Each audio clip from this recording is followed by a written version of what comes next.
வாழ்க வையகம், வாழ்க வையகம், வாழ்க வளமுடன். குரு வாழ்க, குருவே துணை. ஓம் குரு பிரம்மா குரு விஷ்ணு குரு தேவோ மகேஸ்வரக குரு சாக்ஷாத் பரபிரம்மா தஸ்மை ஸ்ரீ குரவே நமக. உலகமெங்கும் உள்ள ஆதவன் தொலைக்காட்சி நேயர்களே, ராசி பலன் நிகழ்ச்சியினூடாக உங்களை சந்திப்பதில் பெரும் மகிழ்ச்சி அடையும். இந்நாளில் மன நிம்மதி, மனநிறைவு, மனமகிழ்ச்சி பெருகட்டும். வாழ்க்கை பயணங்களில் உயர்வு கிடைக்கட்டும். லட்சிய பாதைகளில் வெற்றி கிடைக்கும். அதற்கு எல்லாம் வல்ல அந்த இறைவனும் குருவும் உங்களுக்கு துணை நிற்கட்டும். முதல்ல இன்றைய நாளுக்கான பஞ்சாங்க விவரங்களை பார்ப்போம். திருக்கணிதம் அடிப்படையிலான பஞ்சாங்க விவரம். ஸ்ரீ விஸ்வாவசு வருடம் பங்குனி மாதம் 9ஆம் நாள் திங்கட்கிழமை, ஆங்கிலத்தில் 23/3/2020. இன்றைய நாளில் காலையில் 6:30 வரைக்கும் பஞ்சமி திதியும் அதற்கு பிறகு சஷ்டி திதியும் ஆரம்பம். அதே மாதிரி பார்த்தீங்கன்னு சொன்னா இரவு 8:50 வரைக்கும் கார்த்திகை நட்சத்திரமும் அதற்கு பிறகு ரோஹிணி நட்சத்திரமும் காணும். மதியம் 12:22 வரைக்கும் விஸ்கம்ப நாமயோகமும் அதற்கு பிறகு பிரீத்தி நாமயோகமும் காணும். காலையில 7:57 வரைக்கும் பவக்கரணமும், மாலை 6:39 வரைக்கும் பாலவக்கரணமும் அதற்கு பிறகு கௌலவக்கரணமும் காணப்படும். இன்றைய நாளுக்கான அமிர்தாதி யோகத்தை பார்த்தோம்னா மாலை 8 இரவு, அதாவது மாலைனா இரவு 8:50 வரைக்கும் மரண யோகமும் அதற்கு பிறகு அமிர்த யோகமும் காணப்படும். இன்றைய நாளுக்கான சூலத்தை பார்த்தீங்கன்னா கிழக்கு திசையில் இருக்கு. அதுக்கான பரிகாரம் தயாராகும். கிழக்கு திசையை நோக்கி தேவையும் அவசியம் இருப்பார்கள். அந்த பக்கம் போறதா இருந்தால் தயிரை தானமாக கொடுத்துட்டு போகலாம். போகிற காரியங்கள் உங்களுக்கு சாதகமாகவும் நன்மையாகவும் நடக்கிறதுக்கான வாய்ப்புகள் அதிகம். அடுத்து இன்றைய நாளுக்கான நேர விவரங்களை பார்ப்போம். காலையில் 6:30 7:30 வரைக்கும், மாலையில் 4:30 5:30 வரைக்கும் நல்ல நேரமும், காலையில் 7:44 இருந்து 9:15 வரைக்கும் ராகு காலமும், காலையில் 10:46 12:17 வரைக்கும் யமகண்டமும், மதியம் 1:48 இருந்து 3:19 வரைக்கும் குளிகை நேரமும் காணும். இன்றைய நாளில் பார்த்தீங்கன்னா பஞ்சமி திதி காலையில் முடிஞ்சிருச்சு, சஷ்டி திதி ஆரம்பிக்குது. நாமயோகத்தை பொறுத்த வரைக்கும் விஸ்கம்ப நாமயோகம் அது பொதுவாக ஒரு மத்திம பலனை தரக்கூடிய நாமயோகமாக இருக்குது. அப்போ அடுத்து பார்த்தீங்கன்னா சஷ்டி திதி. சஷ்டி திதியில் என்ன செய்யக்கூடாது அப்படின்னா, இந்த திருமண நாள் கூடாது. அதே நேரத்தில் பார்த்தீங்கன்னு சொன்னால் இந்த வம்பு வழக்குகளை பேசி தீர்க்க போகிறேன் அப்படிங்கிறதெல்லாம் கூடாது. இன்னைக்கு பாலவக்கரணம் இருக்கு செய்யலாம் அப்படின்னாலும் கூட சஷ்டி திதிக்கு தான் முக்கியத்துவம் முதல்ல கொடுக்கணும். கரணம் 2வது எடுத்துக்கொள்ளணும். அப்படி பார்க்கும்போது சஷ்டி திதி உக்கிரமான திதி. அதனால திருமண நாள், திருமண பேச்சுவார்த்தை எல்லாம் செய்யாமல் இருக்கிறது நல்லது. அடுத்து இன்னைக்கு சஷ்டி திதியை பொறுத்த வரைக்கும் நான் எப்பவுமே சொல்றது, சதுர்த்தி விநாயகர் வழிபாடு, பஞ்சமி பெண் தெய்வ வழிபாடு, சஷ்டி முருகன் வழிபாடு. முருகனுக்கு சம்பந்தப்பட்ட விடயங்களை இன்று நீங்க செய்யலாம். கோயில்களுக்கு போகலாம், அர்ச்சனை பண்ணலாம்.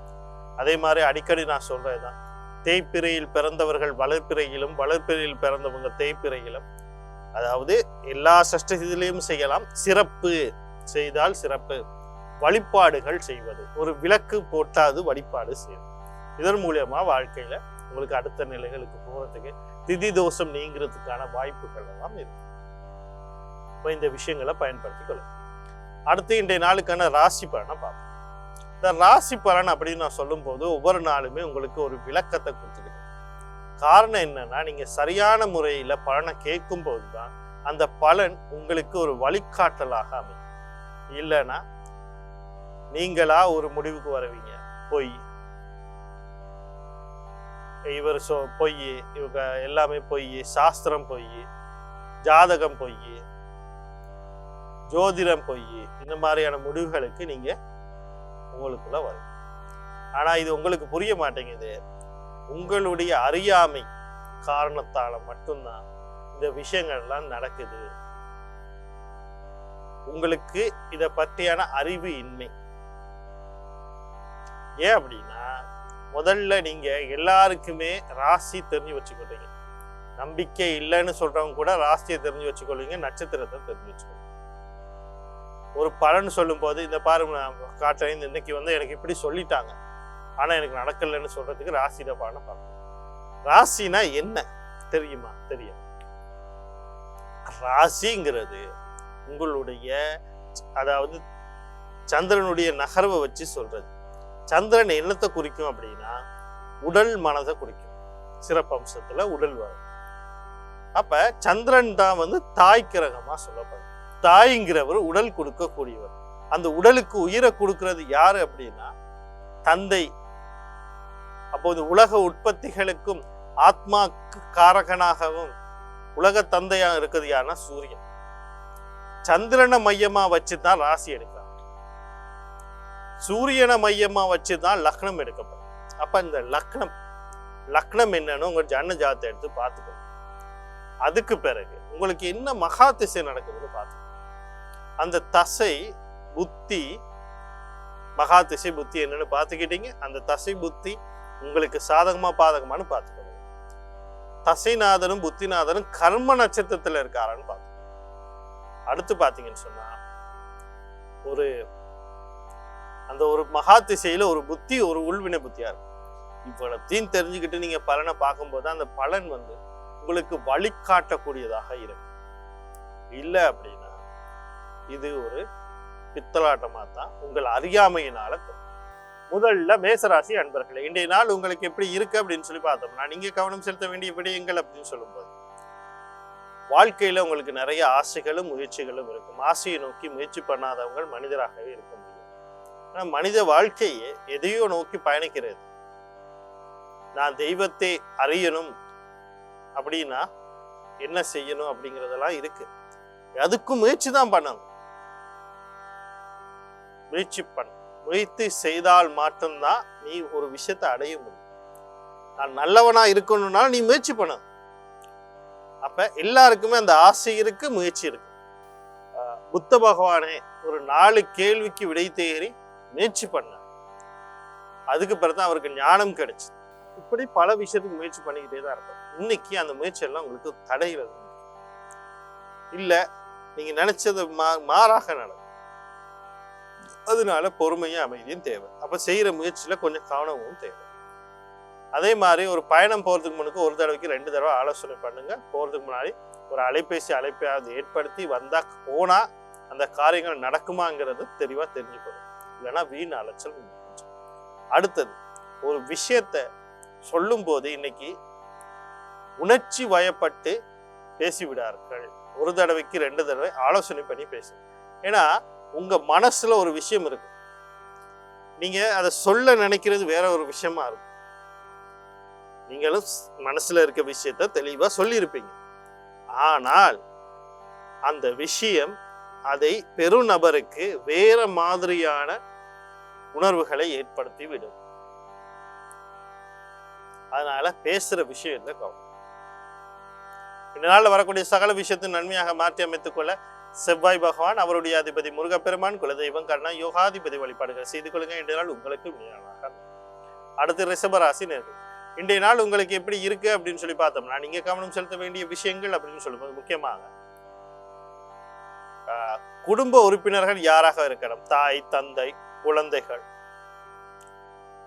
யாராக இருக்கட்டும், குழந்தைகள் கணவன் மனைவி சகோதர சகோதரிகள் யாராக இருக்கட்டும், விஷயத்துல அவசரப்பட்டு எந்த முடிவும் எடுத்துக்கூடாது.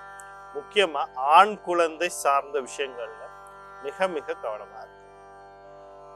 அடுத்து கருத்து வேறுபாடுகள் இவங்கிட்ட வரலாம், கடந்து போக பாருங்க. பேசி பேசி பெருசாகாது. கையில இருக்க பணத்தை கொண்டு போயிட்டு நான் அதை செய்ய போறேன் இதை செய்ய போறேன் ஒன்று செய்யாம அமைதியும் பொறுமையா இருந்துட்டா நல்லா இருக்கும். இல்லைன்னா சிக்கல்கள் தான் அவங்களுக்கு இருக்கு. இந்நாளில் வரக்கூடிய சகல விஷயத்தையும் நன்மையாக மாற்றி அமைத்துக் கொள்ள நீங்க புத பகவான், அவருடைய அதிபதி மகாவிஷ்ணு, குலதெய்வம் கர்ணா யோகாதிபதி வழிபாடு செய்து கொள்ளுங்க. இன்றைய நாள் உங்களுக்கு இனிமையாக. அடுத்து மிதுன ராசி நேர்களே, இன்றைய நாள் உங்களுக்கு எப்படி இருக்கு அப்படின்னு சொல்லி பார்த்தோம்னா, நீங்க கவனம் செலுத்த வேண்டிய விடயங்கள் அப்படின்னு இன்னைக்கு நீங்க கொஞ்சம் உங்களை பார்த்துக்கொள்ளுங்க. அவசரப்பட்டு எந்த முடிவும் எடுத்துறாதீங்க. பொறுமையும் அமைதியும் கடைபிடிங்க. மனசை சஞ்சலப்பட விடாதீங்க. நீங்களா செய்ய நினைத்தாலும் உங்களுக்குள்ள இருக்கிற அந்த சக்தி சில நேரங்கள்ல உங்களுக்கு இயலாமையை கொடுக்கும். அதனால பொறுமையை அமைதி சேர்த்துக்கொள்ளுங்க. மனசை அமைதியா வச்சுக்கொள்ளக்கூடிய இடங்களுக்கு போயிட்டு வாங்க. கோயில், குளம், தியான மண்டபங்கள், களியாட்டங்கள், கொண்டாட்டங்கள்லாம் போயிட்டு நாளில் வரக்கூடிய சகல விஷயத்தை நன்மையாக மாற்றி அமைத்துக் கொள்ள நீங்க உங்கள் ராசி அல்லது லக்னாதிபதினு சொல்லக்கூடிய புத பகவான் அவருடைய அதிபதினு சொல்கிற மகாவிஷ்ணு குலதெய்வம் கர்ண யோகாதிபதி வழிபாடு செய்து கொள்ளுங்க. இன்றைய நாள் உங்களுக்கு இனிமேல் நாளாக. அடுத்து கடகராசி நேயர்களே, இன்றைய நாள் உங்களுக்கு எப்படி இருக்கு அப்படின்னு சொல்லி பார்த்தோம்னா, நீங்க கவனம் செலுத்த வேண்டிய விடயங்கள் தந்தை வழி உறவுகள், தந்தை சார்ந்த விஷயத்துல எதிர்பாராத சில நன்மைகள் நடக்கிறதுக்கு வாய்ப்பு. அடுத்தது உயர்கல்வி சார்ந்த விஷயங்களையும் சில எதிர்பாராத விஷயங்கள் நடக்கிறதுக்கான வாய்ப்புகள் இருக்கு. அடுத்து சில தந்தை சில ஏதாவது ஒரு சிக்கல்ல இருக்கிறாரு, ஒரு கண்டத்தை சந்திக்கிறேன்னா அல்லது வெளியே வர்றதுக்கான வாய்ப்பு இருக்கு. வாழ்க்கையில நீங்க அடுத்த ஒரு நிலைக்கு போகணும் அப்படின்னு நினைச்சுக்கிட்டு இருந்தா ஏதோ ஒரு விதத்துல உங்களுக்கு அந்த விஷயங்கள் உங்களை தேடி வரும். அந்த விஷயம் எப்படி வந்துச்சு, ஏன் வந்துச்சுன்னே தெரியாத மாதிரி இருக்கும். அந்த இடத்துல நீங்க எடுக்கிற முடிவு உங்க வாழ்க்கையை அடுத்த நிலைக்கு கொண்டு வரும். நாளில் வரக்கூடிய சகல விஷயத்தை நன்மையாக மாற்றி அமைத்துக்கும் வர்ற வாய்ப்புகளை சரியாக பயன்படுத்திக் கொள்ளும். சூரிய பகவான் குலதெய்வம் கர்ண யோகாதிபதி வழிபாடு செய்து கொள்ளுங்க. இன்றைய நாள் உங்களுக்கு இனிமேல் அழகா அமையும். அடுத்து சிம்ம ராசி நேயர்களே, இன்றைய நாள் உங்களுக்கு எப்படி இருக்கு அப்படின்னு சொல்லி பார்த்தோம்னா, நீங்க கவனம் கொள்ள வேண்டிய விடயங்கள் அப்படின்னு சொல்லி பார்த்தோம்னு சொன்னா, இன்னைக்கு நீங்க மட்டும் இல்லை, உங்களுடைய குழந்தை, அடுத்தது உங்களுடைய மனைவி அல்லது கணவன், இவங்க 2 பேரும், இவங்களுக்கு 3 பேருக்கும் சேர்த்து சொல்றேன், எங்க இருந்தாலும் சரி, வெளியே போனாலும் சரி, உள்ள வந்தாலும் சரி, வீட்டில் இருந்தாலும் வேலை செஞ்சுக்கிட்டு இருந்தாலும் நிதானம் அவதானம் தேவை. கவனமாக வேலை செய்யும். திடீர் விபத்துகளோ சில அசௌகரியங்கள் நடக்கிறதுக்கு வாய்ப்பு இருக்குது. கையில் இருக்க பொருட்கள் தொலைகிறதுக்கு வாய்ப்பு இருக்குது. காணாமல் போகிறது, தொலைஞ்சு போகிறது, களவு போகிறதுக்கான வாய்ப்புகள் இருக்குது. இதிலெல்லாம் கொஞ்சம் கவனமாக இருக்கும். எதிர்பாராத ரீதியாக நீங்கள் எதிர்பார்த்த சில விஷயங்கள் தடையாகும். இன்சூரன்ஸ் சொத்து, தந்தை வழி சொத்து தடையிறதுக்கு வாய்ப்பு. இதை சரியாக பயன்படுத்தி கொள்ள நீங்கள் வரக்கூடிய வாய்ப்புகள், சரியான தடைகள்லேருந்து நீங்கள் பார்த்துக்கொள்றதுக்கு ஆஞ்சநேயர் குலதெய்வம் கர்ண யோகாதிபதி வழிபாடு செய்துக்கிறது. இந்த நாள் உங்களுக்கு இனிமேல் அழகாக அமையும். அடுத்து கன்னி ராசி நேயர்களே, இன்றைய நாள் உங்களுக்கு எப்படி இருக்குது அப்படின்னு சொல்லி பார்த்தோம்னா, நீங்கள் கவனம் செலுத்த வேண்டிய விடயங்கள் அப்படின்னு சொல்லும்போது, முக்கியமாக திருமணத்துக்கு வரன் தேடுபவர்கள், திருமண பேச்சுவார்த்தைகள் இருப்பவர்கள், அவர்களுக்கு சில நன்மைகள் நடக்கிறதுக்கு வாய்ப்பு இருக்குது. அது பொருத்தமான வரன் அல்லது நிச்சயங்கள் நடக்கிறதுக்கான வாய்ப்புகள் இருக்குது. கணவன் மனைவி வீட்டில் நீண்ட நாளாக இந்த கருத்து வேறுபாடுகள், முரண்பாடுகள் நீங்கிறதுக்கு வாய்ப்பு இருக்குது. 2வது குழந்தை அல்லது உங்கள் கணவன் மனைவி நீங்கள் உங்கள் உட்பட கடன் தொல்லைகள் இருந்தால் அதுலேருந்து வெளிவரதுக்கான வாய்ப்பு, அல்லது தொழில் நிறைகளில் முன்னேற்றங்கள் கிடைப்பதற்கான வாய்ப்பு, நோய்கள்லேருந்து வெளிவரத்துக்கான வாய்ப்புகள்லாம் இருக்குது. இந்த வாய்ப்புகளை சரியாக பயன்படுத்திக் கொள்ள மகாலட்சுமி குலதெய்வம் கர்ண யோகாதிபதி வழிபாடு செய்து கொள்ளுங்கள். இந்த நாள் உங்களுக்கு இனிமேல் நாளாக அமையும். அடுத்து துலா ராசி நேயர்களே, இன்றைய நாள் உங்களுக்கு எப்படி இருக்குது அப்படின்னு சொல்லி பார்த்தீங்கன்னா, இது உங்களுக்கு மட்டுமில்லை, உங்கள் குழந்தைக்கும் சேர்த்து சொல்லலாம். கடன் கொடுக்கல் வாங்கல் விஷயங்களில் கவனமாக இருங்க. அதே நேரத்தில் தொழில் சம்பந்தப்பட்ட விஷயங்களில் எந்த ஒரு அவசரப்பட்ட முடிவும் எடுக்க வேண்டாம். எதிர்கள் தொல்லைகள் இருக்கலாம். நோய் நொடிகள் தென்பட்டால் உடனடியாக வைத்தியசாலையை நாடுங்க. அதனால் வரக்கூடிய சகல விஷயத்தை நன்மையாக மாற்றி அமைத்துக் கொள்ள நீங்கள் விநாயக பெருமான் குலதெய்வம் கர்ண யோகாதிபதி வழிபாடு செய்து கொள்ளுங்க. இன்றைய நாள் உங்களுக்கு இனிமேல் நாளாக அமையும். அடுத்து விருச்சிக ராசி நேயர்களே, இன்றைய நாள் உங்களுக்கு எப்படி இருக்குது அப்படின்னு சொல்லி பார்த்தீங்கன்னா, நீங்கள் கவனம் செலுத்த வேண்டிய விஷயங்கள் அப்படின்னு சொல்லுவோம், சொத்து சம்மந்தப்பட்ட எந்த ஒரு முடிவும் எடுக்கக்கூடாது. அது முக்கியமாக பூர்வீக சொத்து சம்மந்தப்பட்ட விஷயங்களில் வாங்குறது, விற்கிறது, புனரமைக்கிறது, பாகப்பிரிவினை, பழுது பார்க்குறது எதுவும் வேண்டாம். பொறுமையாக அமைதியும் காணும். அடுத்து குழந்தைகள் விஷயத்தில் அவசரப்பட்டு எந்த முடிவும் எடுக்கக்கூடாது.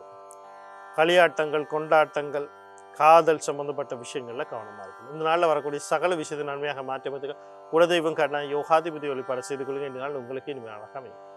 அடுத்து தனுசு ராசி நேயர்களே, இன்றைய நாள் உங்களுக்கு எப்படி இருக்குது அப்படின்னு சொல்லி பார்த்தோம்னா, நீங்கள் கவனம் செலுத்த வேண்டிய விடயங்கள் அப்படின்னு சொல்லும்போது, முக்கியமாக தாய் வழி உறவுகள், தாய் சார்ந்த விஷயத்தில் சில நன்மைகள் நடக்கிறதுக்கு வாய்ப்பு. வீடு, காணி, வாகனம், சொத்து சம்பந்தப்பட்ட விஷயங்களில் இருந்த சிக்கல்கள் தீரும்.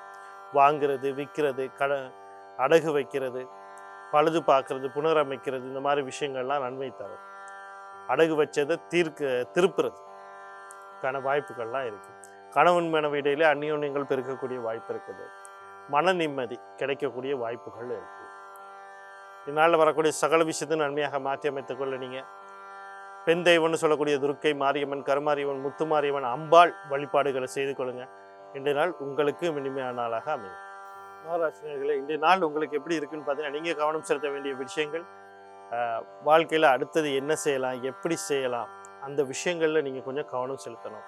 அதே நேரத்தில் பார்த்தீங்கன்னா இந்த முயற்சிகள் செய்கிறதுல குடும்ப சம்பந்தமான விஷயங்கள், வெளியூர் போயிட்டு வர்றது, இந்த மாதிரி விஷயங்களில் கொஞ்சம் கவனமாக இருக்கணும். எல்லா விஷயத்துலையும் யோசித்து தீர்மானித்து ஒரு முடிவை நீங்கள் எடுத்துக்கிறது நன்மையை தரும். இதனால் வரக்கூடிய சகல விஷயத்தை நன்மையாக மாற்றி அமைத்துக்கொள்ள செவ்வாய் பகவான், அவருடைய அதிபதி முருகப்பெருமான், குலதெய்வம், கண்ணா யோகாதிபதி வழிபாடு செய்து கொள்ளுங்கள். இன்றைய நாள் உங்களுக்கு இனிமேல் தான் அமையும். அடுத்து கும்பராசினியர்கள், இன்றைய நாள் உங்களுக்கு எப்படி இருக்குது அப்படின்னு சொல்லி பார்த்தீங்கன்னா, குடும்ப உறுப்பினர்கள் யாராக இருக்கட்டும் அவங்ககிட்ட கருத்து வேறுபாடுகள், முரண்பாடுகள் வந்தால் கடந்து போக பாருங்கள், பேசி பேசி பெருசாக்காது. அடுத்து பார்த்தீங்கன்னு சொன்னால், கையில் இருக்க பணத்தை தேவையில்லாமல் செலவழிக்காதீங்க. பேசுகிற விஷயத்தில் கொஞ்சம் நிதானமாக அவதானமாக பேசுகிறது நன்மை தரும். இதனால் வரக்கூடிய சகல விஷயம் நன்மையாக மாற்றி அமைத்துக்கொள்ள புத பகவான், அவருடைய அதிபதி முருகப்பெருமான், குலதெய்வம், கருணநாதர், யோகாதிபதி வழிபாடுகளை செய்து கொள்ளுங்கள். இன்றைய நாள் உங்களுக்கும் இனிமையான நாளாக அமையும். அடுத்து மீனராசி நேயர்களே, இன்றைய நாள் உங்களுக்கு எப்படி இருக்குது அப்படின்னு சொல்லி பார்த்தோம்னா, நீங்கள் கவனம் செலுத்த வேண்டிய விடயங்கள் அப்படின்னு சொல்லும்போது முக்கியமாக இன்றைக்கி நீங்கள் உங்களை பார்த்துக்கிட்டா போதும். நீங்கள் உங்களை குழப்பி மற்றவங்களை குழப்பி எல்லா சிக்கல்களையும் உருவாக்கி கொள்ளாமல் இருக்கிறதுக்கு இன்றைக்கி கொஞ்சம் உங்களை பார்த்து கொள்ளுங்கள். எல்லா விஷயமும் காலம் முடியும் போது, அதாவது எதிர்பாராத ரீதியில் சில நிம்மதிகள் கிடைக்கிறதுக்கான வாய்ப்பு இருக்குது. அதனால் பொறுமை அமைதியும் அதை கையாளும். இந்த நாளில் வரக்கூடிய சகல விஷயத்தை நன்மையாக மாற்றிக்கொள்ள ராசியாளர் லக்னாதிபதினு சொல்லக்கூடிய குரு பகவான், அவருடைய அதிபதி தட்சிணாமூர்த்தி, குலதெய்வம், கண்ணா யோகாதிபதி வழிபாடு செய்து கொள்ளுங்கள். இந்த நாள் உங்களுக்கு இனிமையாக அமையும். மீண்டும் நாளை ராசி பலன் நிகழ்ச்சியூடாக உங்களை சந்திக்கிறேன். நன்றி, வணக்கம், வாழ்க வளமுடன்.